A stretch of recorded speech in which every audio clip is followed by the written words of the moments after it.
Okay. Good evening, we are live. Welcome to Whiskey, Wine and Writing. I'm E.L. Wicker and I'm here with the lovely co-host.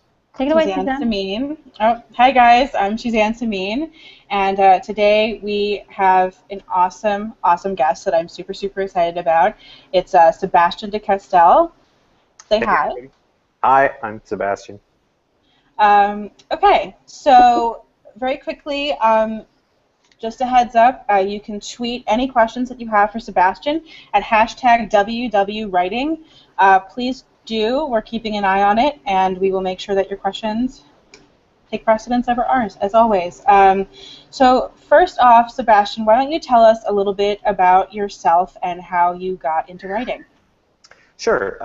So I'm a Canadian writer of largely of fantasy. I write a little bit of mystery on the side, but probably no one will ever get to see those.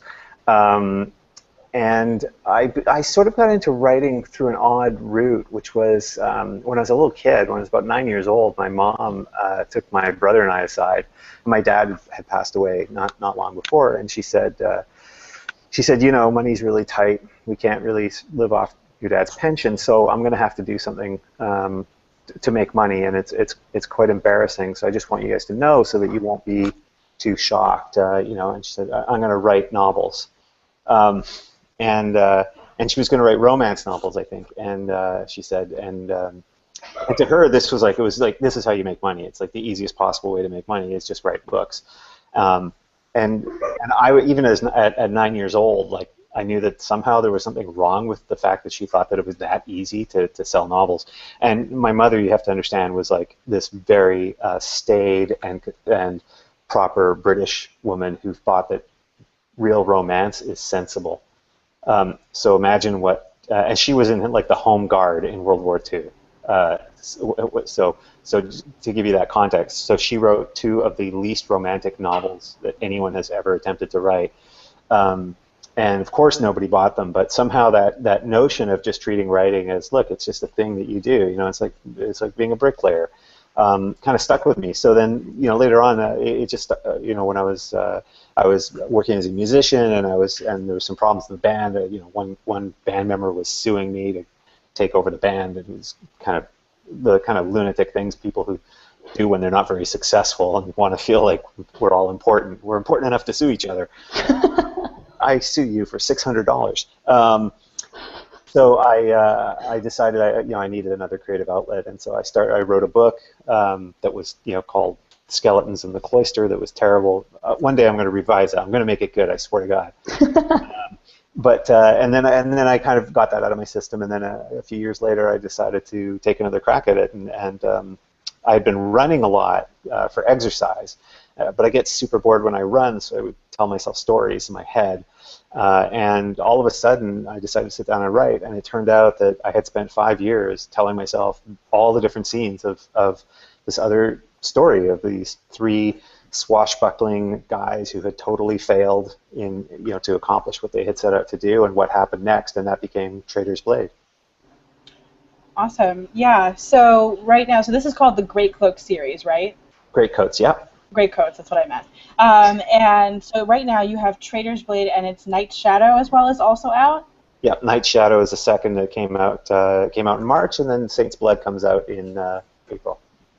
Okay, great. Yeah, I was so excited about Traitor's Blade that, like, I opened the first page and I read it and I was hooked. And, you know, we were talking before we went live about how when you start writing in a certain genre, it makes it really difficult to read it. So I spend a lot of time in the fantasy section at my local bookstore picking up books, looking at the front, looking at the back copy, opening the first pages, and a lot of times I end up putting it down, which really is awful, but it's the truth. And I think a lot of people do that, which is why your first pages and all your copy has to be really great. But with Traitor's Blade, I opened the first page and I was like, wow, like, this is awesome. I need to take this home and read it. And of course, like, in a flurry, I like tweeted at Sebastian and I was like, you need to come on our show. Like, this is such a good book. And then I read it halfway through and then I emailed him and I'm like, you've got to come. Like, this is an awesome book. Like, you know, when's the next one coming out? And it was already out. So that's what happens when you get too excited about books. Oh, we lost Sebastian. It's been 30 minutes, so Every Yeah. 13 minutes, Sebastian will drop out because of his internet connection. So every 30 minutes on the dot, Sebastian will drop out, and then he'll come back in. So don't forget, if you've got any questions, tweet us at WW and Sebastian will be happy to answer. So Suzanne, talk. I've run out of things to say. Let's talk about things. Yes. Yeah, no, so I'll just keep complimenting him while he's not here. So you don't have to watch this one. Yeah, just keep complimenting. Yeah, so he's already here. I'm so There we go. sorry. That's It's all right. every 13 minutes, my internet just drops for a second and I get disconnected. Well, you got back on very quickly. Yeah. Okay, so let's see. Okay, so tell us about the Greatcoat series. Just very brief overview of, what's happened, what's to come, what are you excited about? Sure. So the Greatcoats are an order of traveling judges in a culture where justice is almost always has to be settled with trial by combat. So they're duelists and they're judges, and they are the relic of a very idealistic time where the notion of having some form of universal justice across the country was plausible, and the king that formed them gets assassinated by the dukes, who feel that their rights are being infringed on by these wandering judges, and so that sends the whole country into chaos. And so the first book, Traitor's Blade, starts 5 years after that king, who they had all adored and really believed in and idealized, has been killed and was considered a tyrant after the fact, and they themselves are considered traitors, hence the name of the book. And so the first book is about them trying to figure out what they're supposed to do next before the king gave up, before he turned himself over to the dukes. He gave every one of the 144 Greatcoats a different mission. None of the missions make any sense, and they have no idea why they were told to do the things they were told to do. And so the first book deals with Falcio Valmont, who is the protagonist, and his two closest friends, Kest and Brasti. And the three of them are trying to figure out what a Carowite is, which is his last mission. He was told to find the Carowites. And so this is what they do, and as the book unfolds, they discover that there is a conspiracy to put a puppet on the throne, so that the dukes will have a permanent power base. So that's kind of what it's about. It's a lot of swashbuckling. It's a lot of adventure. There's a fair amount of humor, and then there's a fair amount of darkness as well. So, hence the tagline that we often sort of use with it, which is it's kind of like the Three Musketeers meets Game of Thrones. And then the second book, Night's Shadow, which came out this year, takes Falcio, Kest, and Brasti on an even darker journey, as everything that hadn't gone wrong in the first book starts to go wrong in the second one.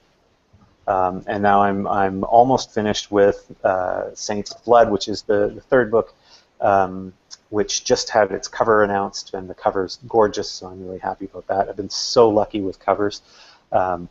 And that one starts to take them on the problem of what happens if someone murdered this. So that's the overview. And I think you asked, what am I excited about? And I am really excited to finish Saints' Blood, because it is the hardest thing I have ever written in my life. In fact, it is just the hardest thing I've ever done in my life. Why is that? I think it's because the truth is that at a certain level, I'm still I'm a perpetual amateur. You write your first book, and you're an amateur at writing a first book, and then you write your first good book, and you're an amateur at writing your first good book, because you don't know the implications of what comes next.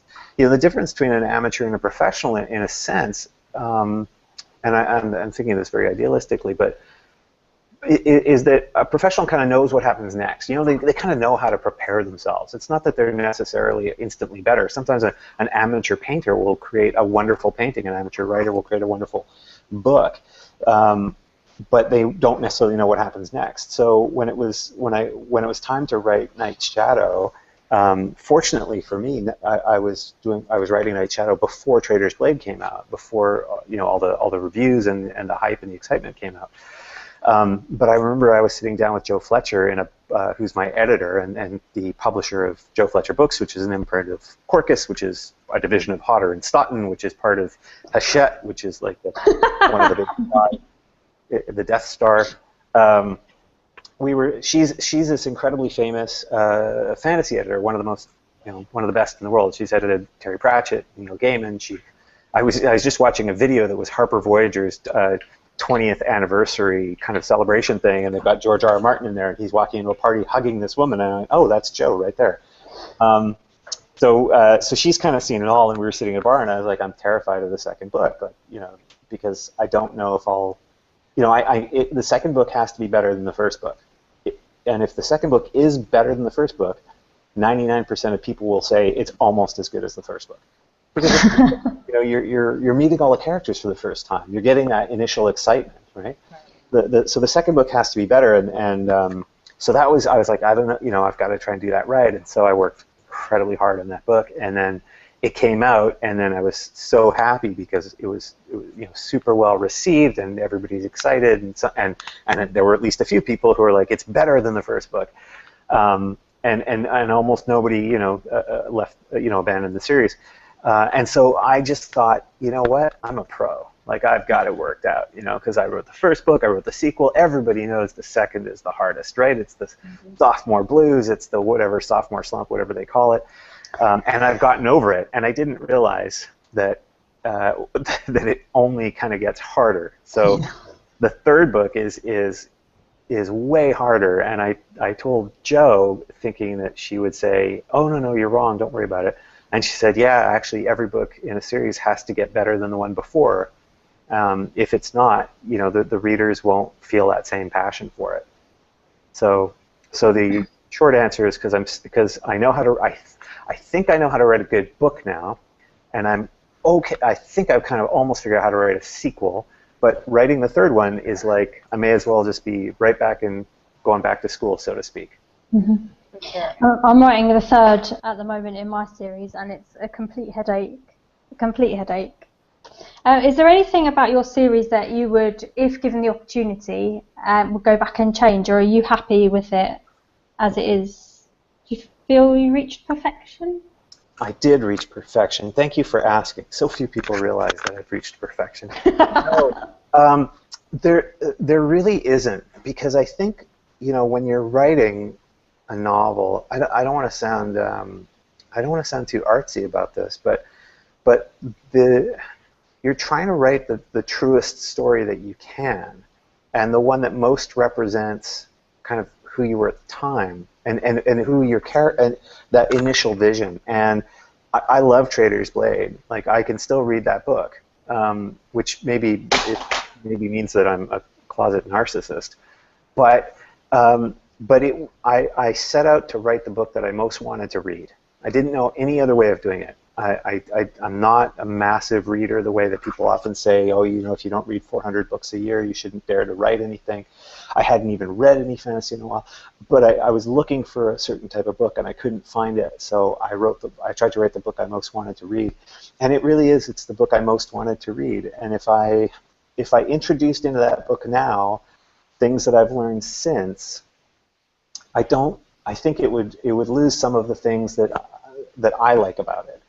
And that's a big challenge, because one of the things I say to people who are starting to write, I get asked to be on these sort of writing conferences sometimes, and you get asked to be on these panels that are like advice for writers, and sometimes I get really frustrated because I hear all these people sitting next to me, most of whom are wonderful, and they're trying to give really good advice, but it's all like, don't think that you're any good. You don't know how bad you are, how many mistakes you make. And I always try to counter with, you don't know how great you might actually be.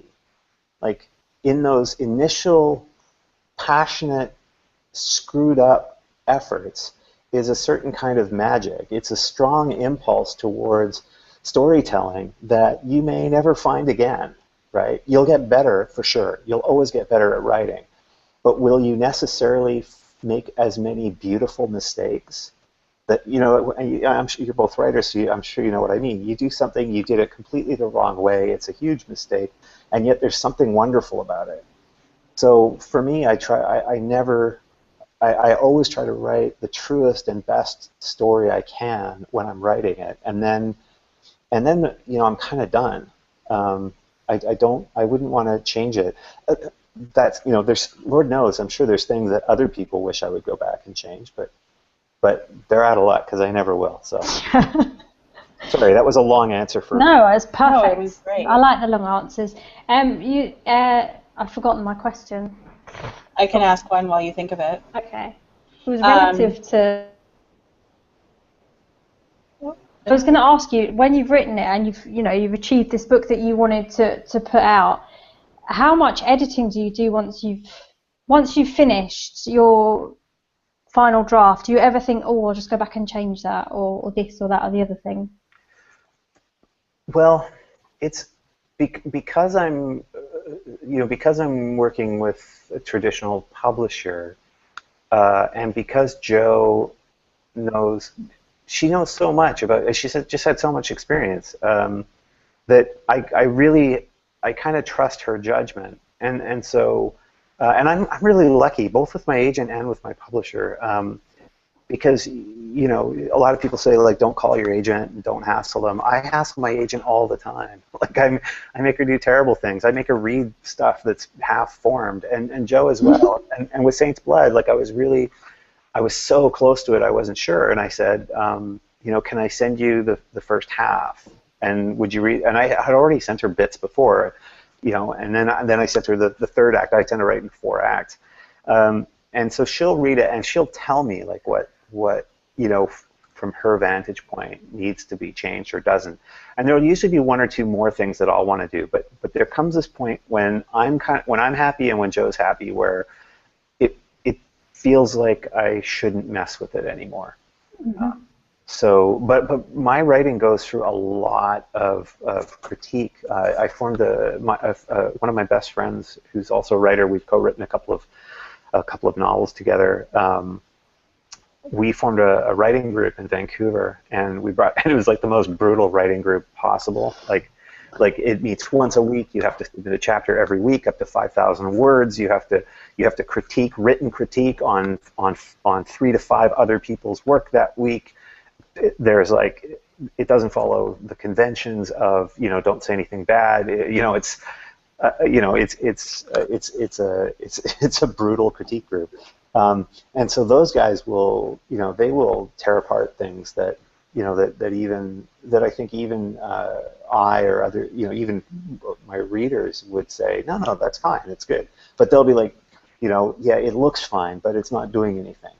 So by the time I'm submitting that draft to Jo, it's been through a lot of critique, and my wife reads everything before it goes there, and she's just so brilliant at her understanding of story across so many genres is so good that she won't address it as a writer, she won't address it as a genre person, but she'll address it as somebody who's incredibly literate.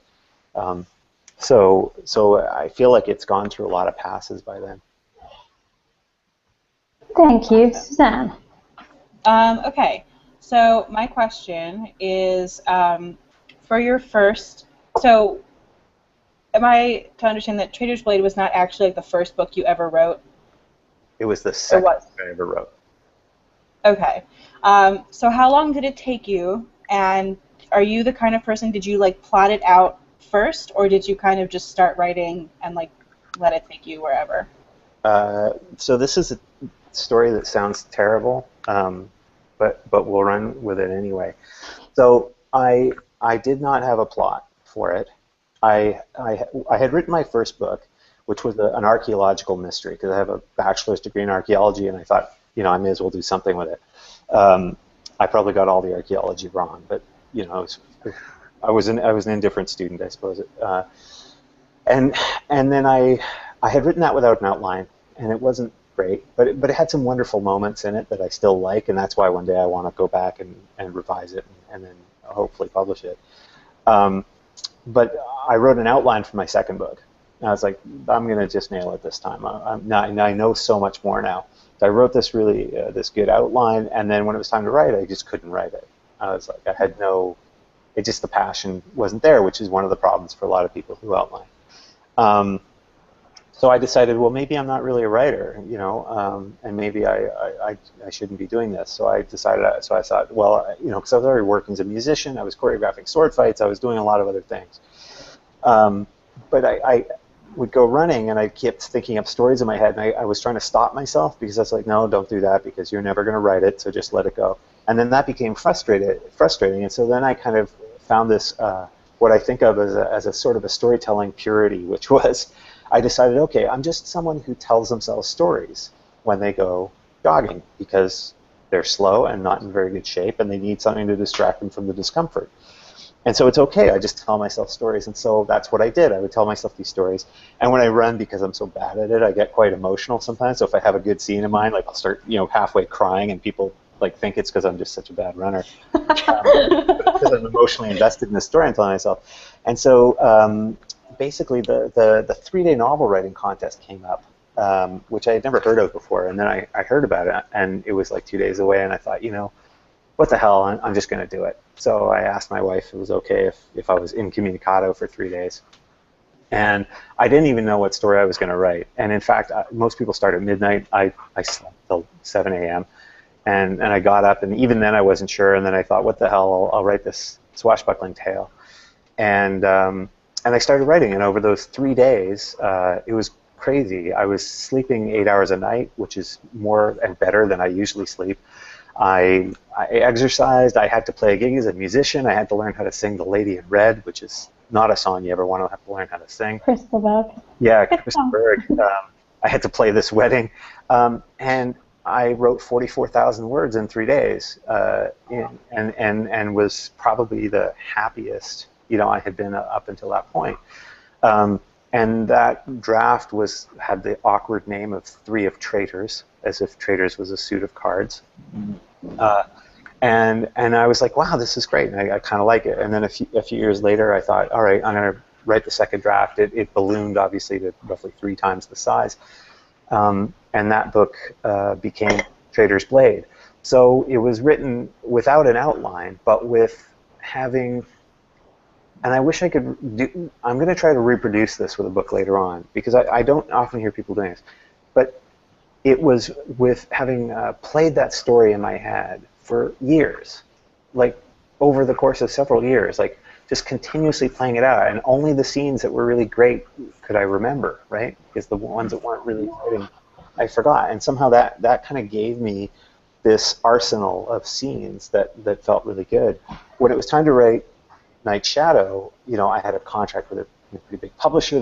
They paid me a bunch of money. There was, I was, and of course they'd sold foreign rights, and so I had a, I didn't just have my British publisher. I had Penguin in Canada. There was Piper Verlag in Germany.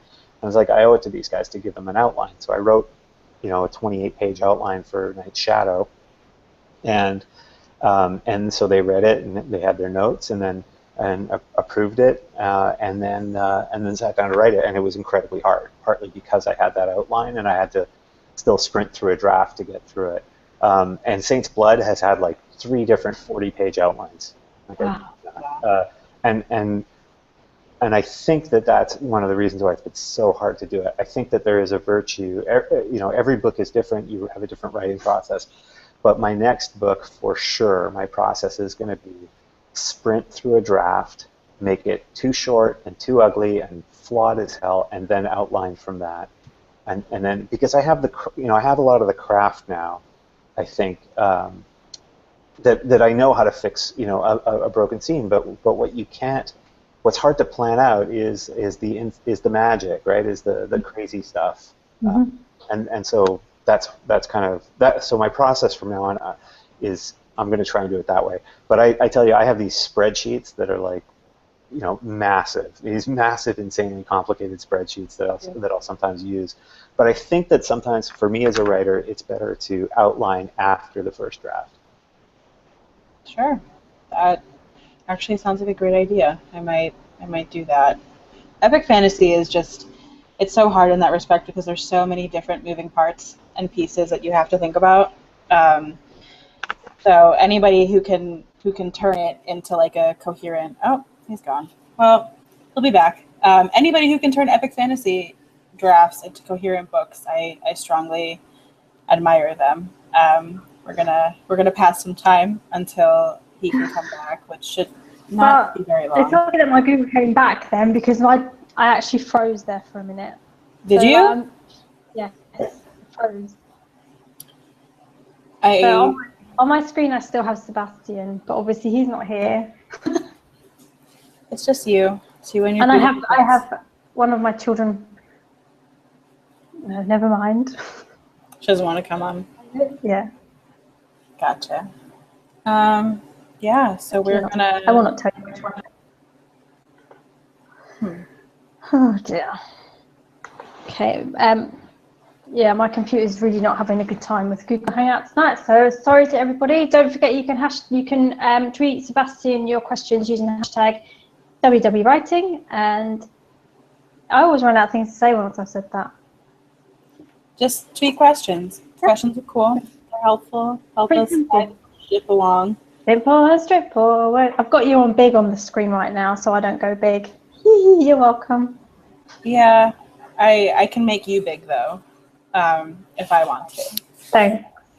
There he is. He's on. All right. Excellent. I'm like the best ever, aren't I? It's not only does it cut out every 13 minutes, it always cuts out when Suzanne is talking. It doesn't like me very much. Okay. Were you done with your question, or did you have more? I forget. You mean my question? You asked your answer. Question. It's time I started asking the questions. Yeah, I bet. Well, I will ask a question because this is a real bugbear for me, because you were talking about how hard it is that epic fantasy has that problem, partly because the books have gotten so incredibly long, and it's one of the reasons I have trouble reading epic fantasy. And I had a heart attack when Joe Fletcher referred to my series as epic fantasy. So like, it's not epic fantasy. It's swashbuckling, heroic fantasy. It's just dark. That's all. But what is it that when you're kind of thinking of your books in terms of your writing in terms of epic fantasy, what makes it epic for you? For me, I think that it really depends on the size of your worldview. So like, not just how big the world your protagonist is in. So for example, like Harry Potter a lot of it occurs in one school. But that school is huge in terms of the world building that's required, all of the history and everything else. And I think when I was writing my book, I think why I felt it was an epic was not only because it involves a bunch of different countries, but also because the implications of the premise and the events were ones that could affect like a sizable portion of the world. That's kind of how I've always quantified it. But then other people, think of it differently. I think what I've found in common with all of the epic fantasies that I've loved is that the implications and the stakes affect a large amount of people and a large amount of just like land. Does that make sense? Yep. Yeah. So that's kind of how I viewed it. And so, because the stakes are so large, you kind of have a responsibility to your reader and to your characters to make sure that the stakes are consistent. So, if you have something bad that's going on in one area and then your characters go somewhere else, you can't have it that nobody there really knows what's going on, because if it's truly affecting other people, there has to be something. Like, you have to run a consistent thread through all of the world building, all of the places you take everybody, so that they remember that they're still reading the same story. And that's kind of what I love when epic fantasy is done really well. You feel like you're sort of getting a bird's eye view on like a very large, overarching world and its problems, but then also like the wonderful relationships and like magical moments, the small things that happen when you zoom in close enough.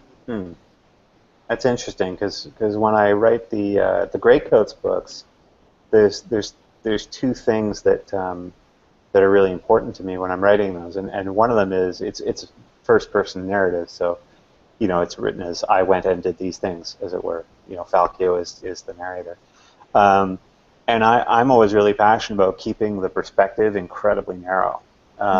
In other words, because the thing that always bugs me the most about some of the epic fantasy is you'll have like three, I don't know, lower class soldiers sitting in a tavern or in a bar, and they'll start going, "Have you heard that the Wizard of Ogham, has returned? Yes, he's casting the level 7 blue onyx magic that, as you know, with the right amount of, Ravenwood will cause this to happen."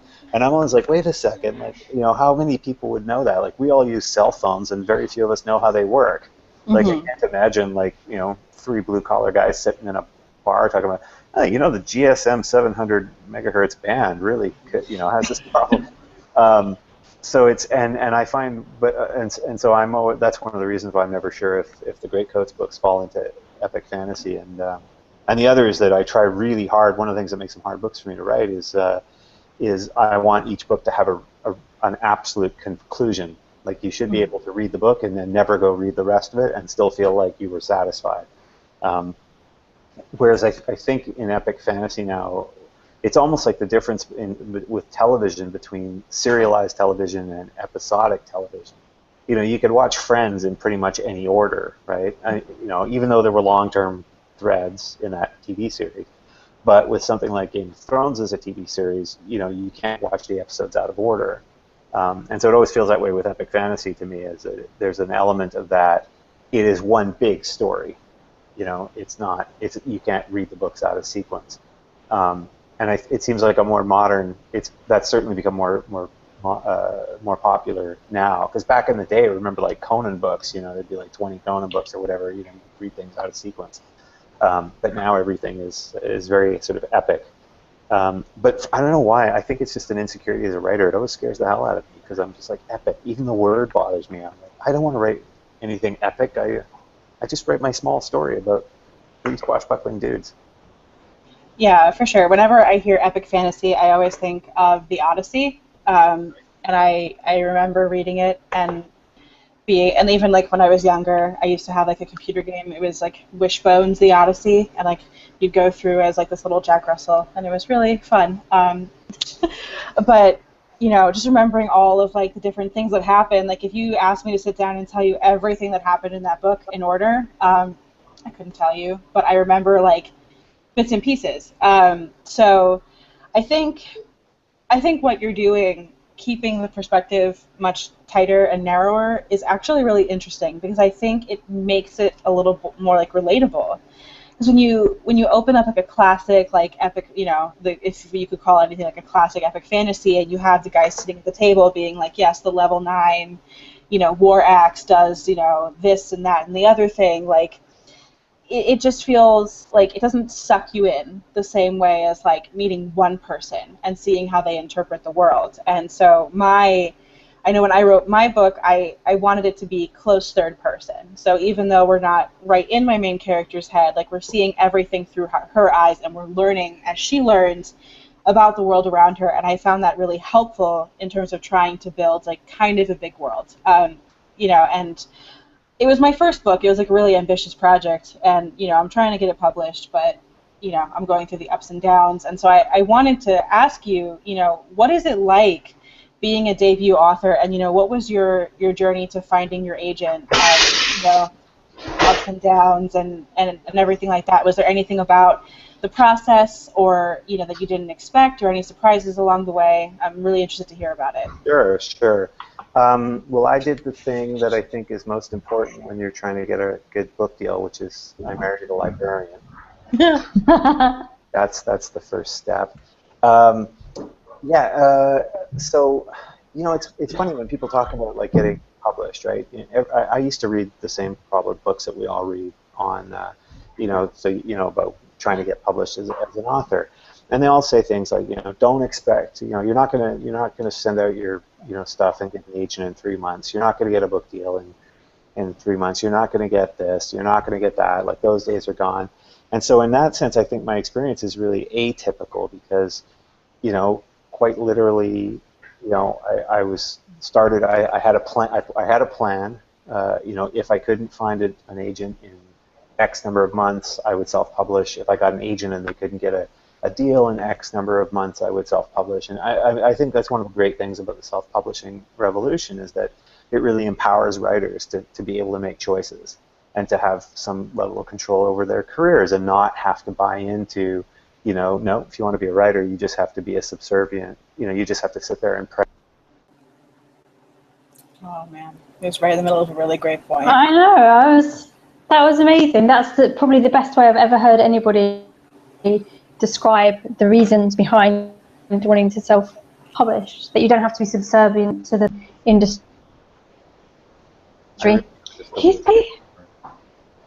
Sorry, I interrupted you as I came back in. No, that's okay. I was just saying that that's the best way I've ever heard someone describe not wanting to go via an agent or a publishing house, because I self-publish and people often ask me why I did it, and I did it simply because I don't want to be represented by an agent. I don't want to go through a publishing house. I want to do it by myself.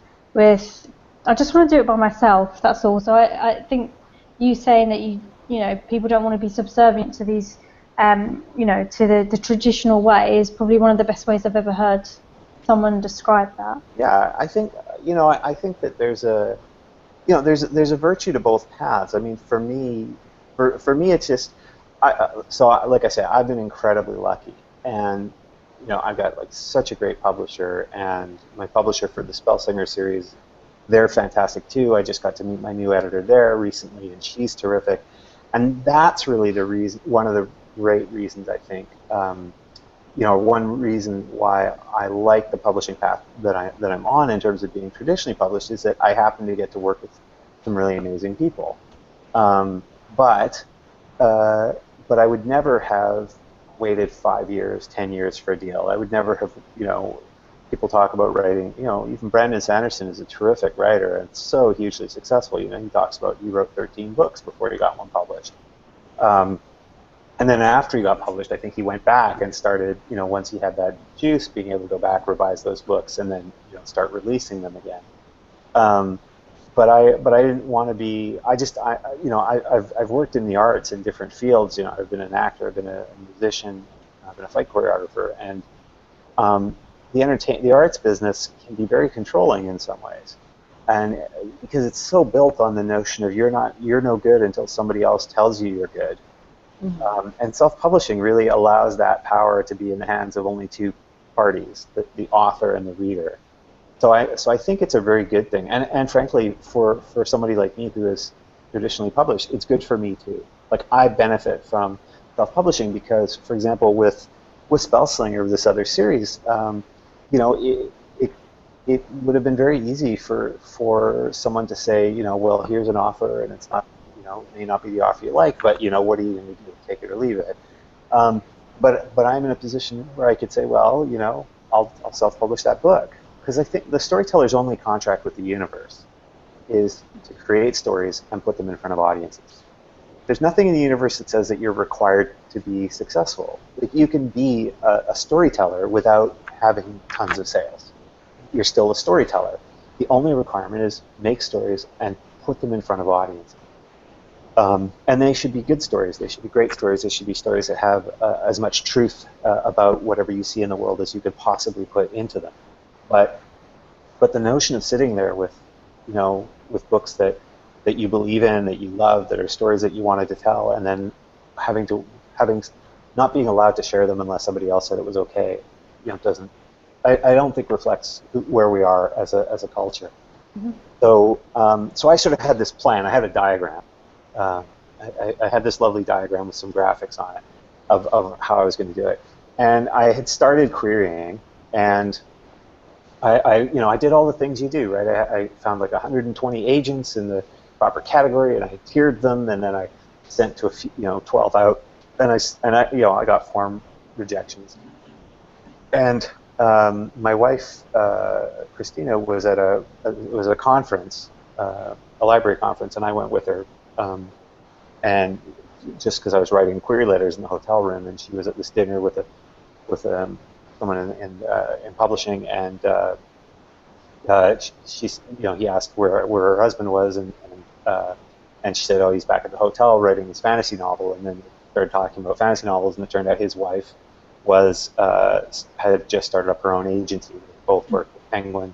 Mike Bryan was the CEO for Penguin Canada at the time, and Heather Adams had been a commissioning editor for Penguin India, and she was just starting her agency. And so they said, he said, oh, well, send the manuscript to Heather. And so my wife comes back to the hotel room. She's like, good news, you can send this lady your manuscript. And I said, no, forget it. Like, that's somebody being polite at dinner. Like, that's not how you pick an author, right? You don't go, oh yeah, I met you at dinner, so send me this manuscript. Right. But then he followed up with an email, and then I was like, he's just being polite, but then Heather followed up with an email. And this is where I learned something about the publishing industry, which I'll tell you in a moment. But when she did, then I said, okay, I'll send her the manuscript. So I sent her the manuscript, and then I'm the kind of guy, like, I have this really bad abandonment syndrome. So if I don't hear from somebody right away, like, not only do I start to feel rejected, I start to hate them for it. So it was only 3 weeks, which is like nothing, right? Like, normally you're supposed to, they tell you 3 years. Like 3 months. Yeah. But then I got this voicemail, which I actually saved the voicemail because it was so wonderfully British, where she said, hello, this is Heather Adams, and I've read your manuscript all the way through, and I just want to say that I love it. It's fantastic, and I'd really like to represent it. So I thought it was this rejection, and then it wasn't. And so we talked on the phone that evening, and then she wanted a series proposal, which I did like 2 days later.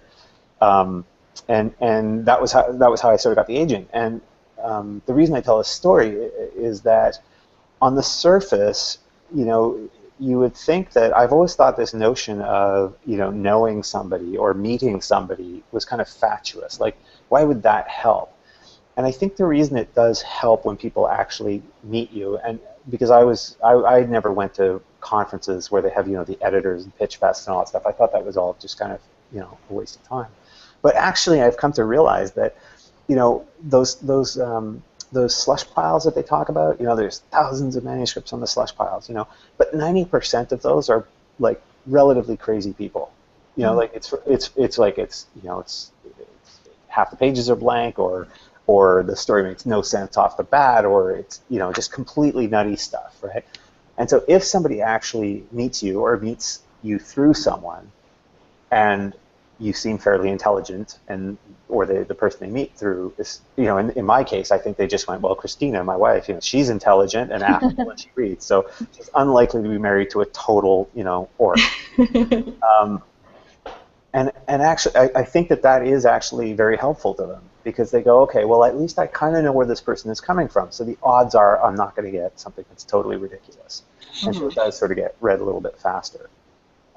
So that's how I met Heather, and I asked her I said I was looking for 3 things when we spoke on the phone. I wanted somebody who believed in the book. I wanted somebody who had the right kinds of connections, because that's really what the agent has to have, is connections. And I wanted somebody who would be really candid with me. Like, I wanted somebody to say they hate your book, they love your book, I hate your book, I love, whatever it is.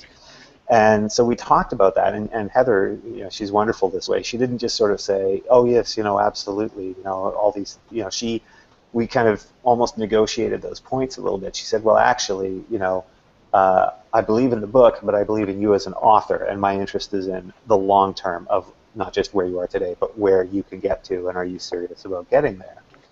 So that was really, that was excellent. I was so lucky, because I read about people who end up with an agency, whether it's a big New York agency or a tiny agency in the middle of wherever, Duluth, Iowa, or whatever, where they don't have those really good experiences. And I just got very lucky with Heather. She's been absolutely fantastic. So in I think our second conversation, she said, all right, well, she had some changes she wanted to see in the manuscript. There were never big story-based changes. They were just things that I was doing wrong that she found for me, which was really helpful. And so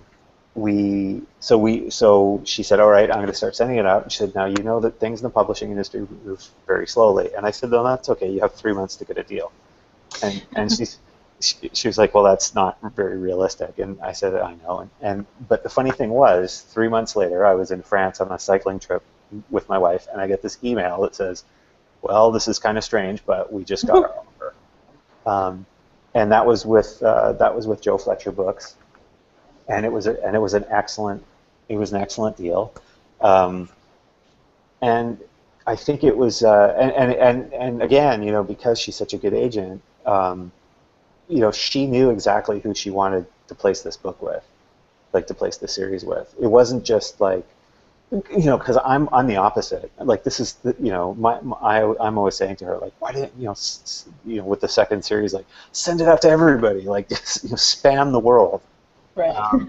And she doesn't, you know, she thinks about who's best positioned to sort of handle, you know, the series, and that's how she sort of thinks.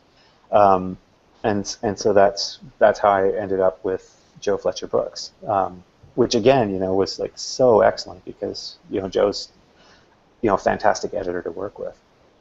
Sorry, again, all my answers are so long, and I should I'll just, you know, make a wavy hand when I'm going too long. No, I love the long answers. They're fantastic. No. Very informative as well. Suzanne? Sure. So I wanted to backtrack to something you said. It's kind of like we're totally derailing here. But you said, I read in your bio, and then you mentioned it just now, that you choreograph sword fights. Yeah. And I just wanted to ask you about, you know, presumably you've read quite a bit of fantasy, and swords and sword fighting is like a really big part of that. You know, do you happen to find, A, that sword fights are easier to write because you have some experience, and B, do we all just get sword fights like really wrong, like in general? Well, I think the only way to get a sword fight wrong is if it's not dramatic. You know, I'm you know, as a fantasy writer, just as a writer in general, I'm a servant to drama, right? Even comedy, you know, it has to be dramatic in its own way, right? So that's all that matters, right? Is it dramatic? Because the rest of it, you know, is when it's dramatic, it means everything else is working. And I know people who are part of the sort of historical martial arts, you know, Western martial arts kind of folks, and they're wonderful. And I'm always like, I always feel like I have to apologize when I see them, because I was very intentional when I wrote Traitor's Blade and to not use any historically accurate terminology and not use any historically accurate movements. Because to me, those things can get, sometimes they're really well done. And I think if you're writing historical fiction, it's really important to do that. But if you're writing fantasy, it has to be dramatic. It has to be exciting. And so because there's a lot of fights in the books that I write, because there's a lot of sword fighting, because it's a dueling culture, I have to work really hard, not on getting the fighting right, but on getting each one to feel different and dramatic and important. And that goes right back to the way you write a fight scene is the same way that you would write a surgery scene if you're writing a medical thriller, right? There has to be all those moments of character and what's at stake, not just for the patient, what's at stake for the doctor. And you have to make all the reversals interesting and unexpected. Violence in and of itself is boring, right? Like we never think it is, but it is. Violence in and of itself is utterly boring. If I were to show you a movie right now of, let's take, you know, two martial artists. One's wearing a green suit, the other's wearing a blue suit. They walk into a white room, they start fighting, they start flipping around through the air, they're punching, they're jabbing, they're doing all these incredible movements, and then after about 3 minutes of that, finally one of them successfully grabs the other's head and twists it and kills him. Mm-hmm. You'd be completely bored, because other than the visual spectacle, which is something you can get away with in movies but not in books, like you can have a movie where it's just visual eye candy, but you can't do eye candy in books that well. You'd be bored because you don't know which character's which, you don't know what matters, why they're fighting, you don't know who's good, who's overcoming difficult odds. That's what the essence is. So I sometimes give a workshop. I just give a workshop at 9 Worlds on sort of how to, you know, not how to write a sword fight. Sorry, that's very prescriptive. How I write a sword fight. Sure. And I talked about kind of a couple of things. You know, a lot of it is about establishing character and stakes and understanding that you're writing something that the interesting thing about sword fights or fight scenes is that they are complete stories. in and of themselves. You can almost, any good fight scene, you could almost cut out and sell as a short story. Mm-hmm. Right? Because for it to work, it has to have all the elements. It has to have the beginning, it has to have kind of the almost like a 3-act structure, if you will. And it has to have all the reversals that a whole novel will. And so that's kind of the first piece of advice is, are you writing your scene your fight scene as if it's a complete story? Because if you're not, then that's where you're going to run into trouble. And then the second thing is this thing that I've kind of referred to as the writer's camera, which is when you're trying to imagine we have something's about to happen. It's a teacher he's just been divorced. He's just found out he's being divorced by his wife. He's just found out that his mother's about to die of cancer, and he's gotten in this horrible situation with a 16-year-old student. This student is abused at home. There's all the right dramatic elements, and this teacher loses it, and he punches the student. Mm-hmm. And we're writing from the perspective of the student, right? So you can write it from what we would call the wide shot, right? The wide shot would be, the teacher punched the student in the face, right?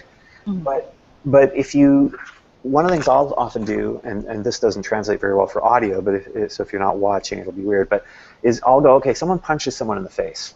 So let's move the camera. And, sorry, this is horrible to do to a screen, but if this was happening to you, what do you see? You see you don't just see me punching you. You see a fist coming at you, right? You might even see the hairs on the fist. You might even see like spots. So you might even see like cuts on the hand, And so if you're writing that scene, moving that camera in closer and saying, if the student's name is Jimmy, the first thing Jimmy saw was the cuts and the calluses on the knuckles of this teacher's fist as it came straight into his jaw.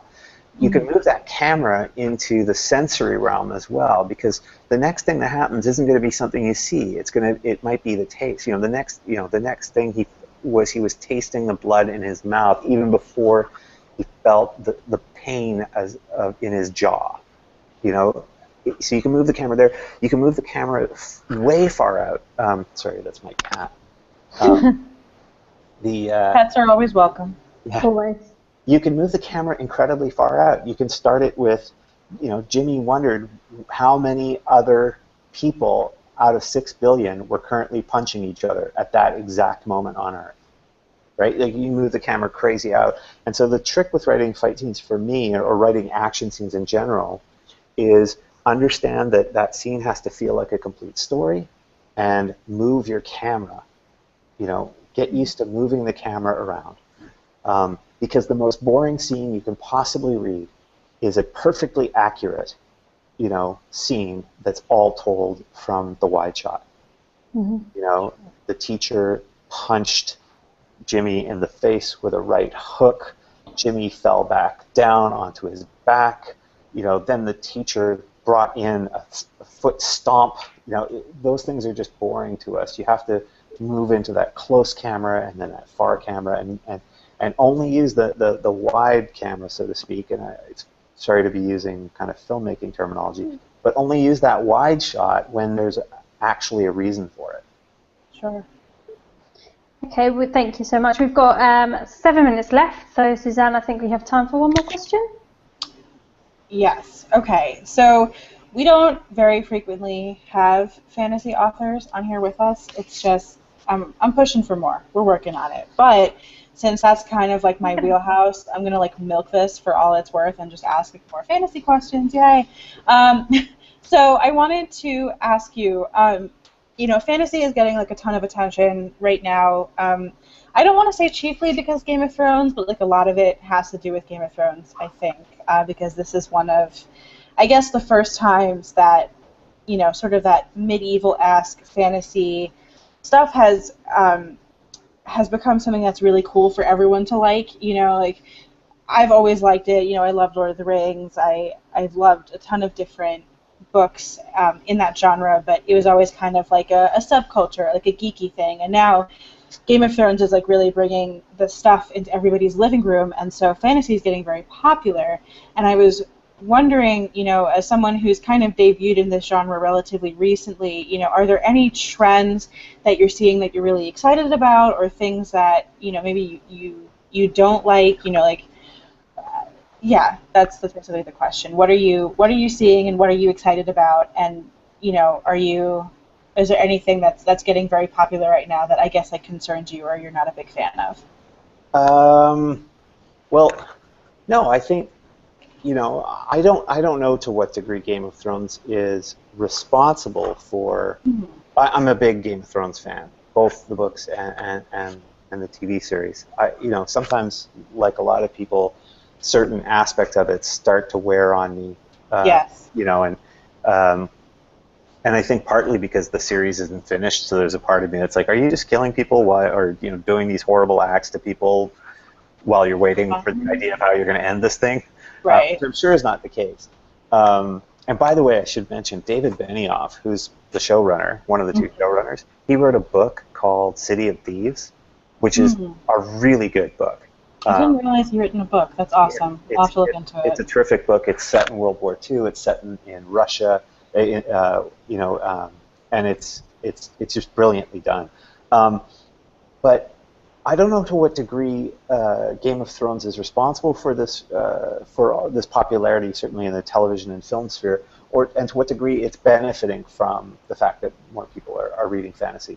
We like to think of writers and artists as trendsetters, but actually, what is popular because it happens to correspond with where people are at in time.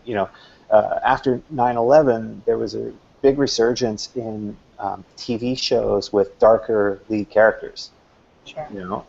And that's because when you feel that kind of tremendous anxiety about the world, it's hard to buy into idealistic heroes at that point. And so there's a tendency. One of my favorite TV shows was House, right? The medical show with Hugh Laurie, who's fantastic. But what is it about? It's about a guy who is fundamentally or almost fundamentally amoral, but therefore he's not afraid of anything, right? Like, because he's that kind of a guy, and that's what we want. We crave that. And Game of Thrones, both as the book and the series, has a certain amount of that to it. It's like, it feels like we're watching something gritty and realistic, even though gritty is not necessarily always realistic. By the same token, one of the reasons I was so lucky with Trader's Blade, and it debuted fairly well, is that I think it is idealistic, and it goes back to some of those romantic notions that we associate with the Three Musketeers, with Horatio Hornblower, with some of those adventurous kind of romantic heroes. And so sometimes the blowback all of a sudden is beneficial. So I don't find. I'm sorry.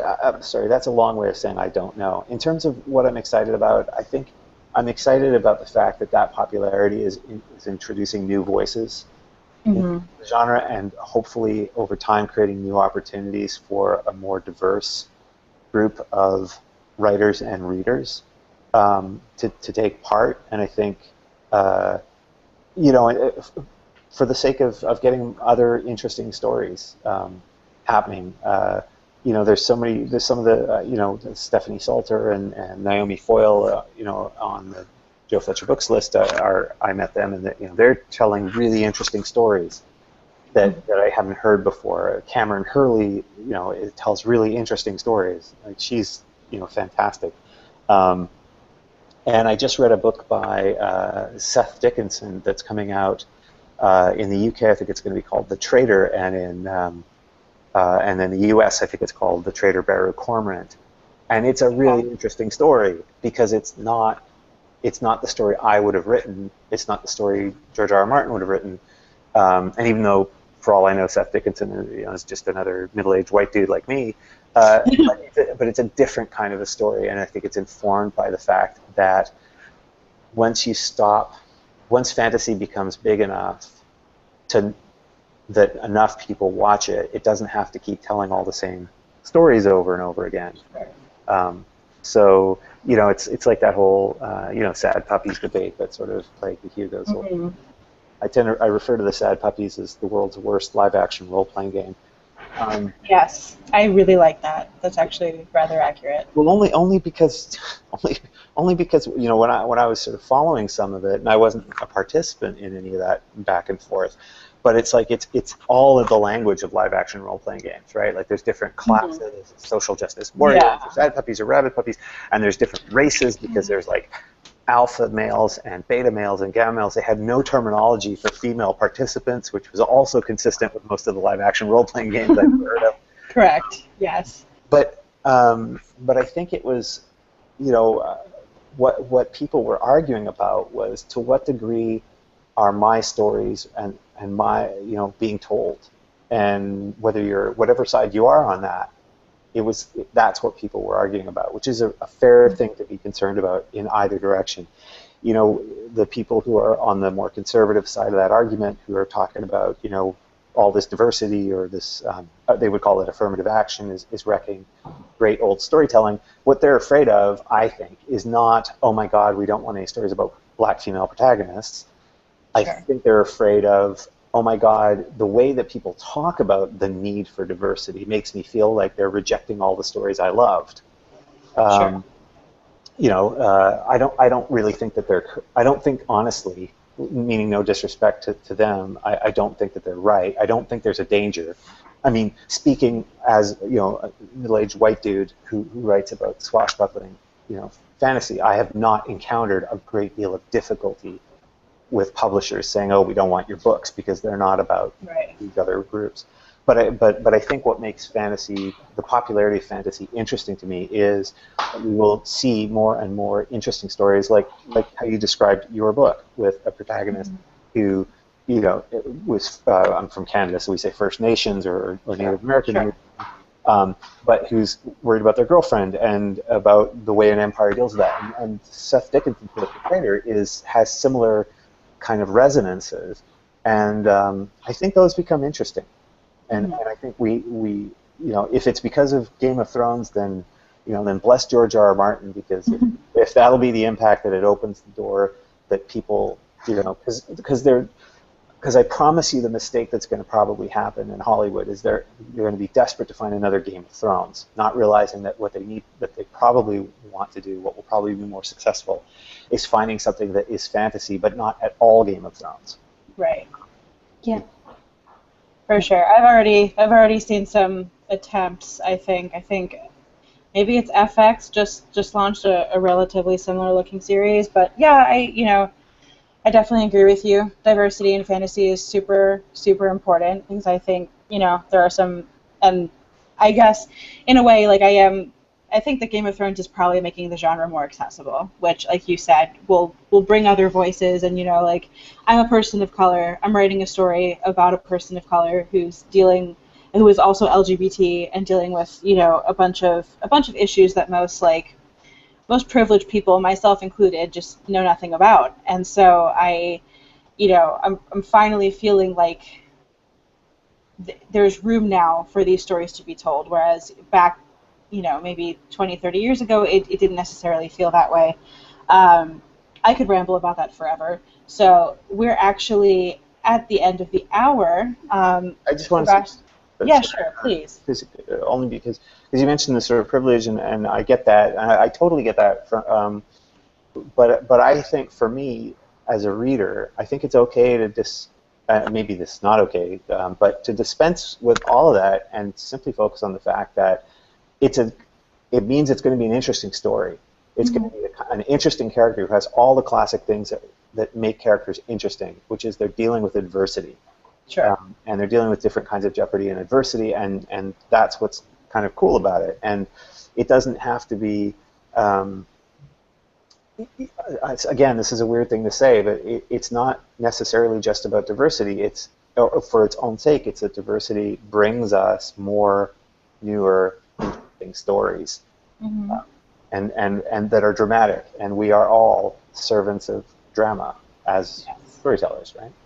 Yeah, absolutely. And I'm just genuinely excited to see what all these new stories are going to be. I see new things on Publishers Marketplace and things like that every day that I'm so excited about, and I love talking to other writers and seeing what they're working on and their different perspectives and how that's gonna shape what they create. And it's super, super exciting. I'm totally on board with you.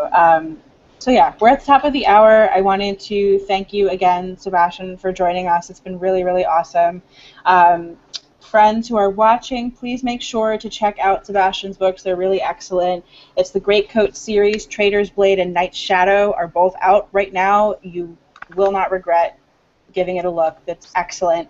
And thank you. Have a good night. What is it that Natasha always says? Write creatively, drink responsibly. Please don't drink and drive. Yes. That's totally excessive and not thank needed. you so much, Sebastien, for coming on as well. We really appreciate having you here and feel lucky to have spoken to you. Thank you very much. It was my absolute pleasure. Thanks for having me. Thank you. Bye-bye. Good night, everybody.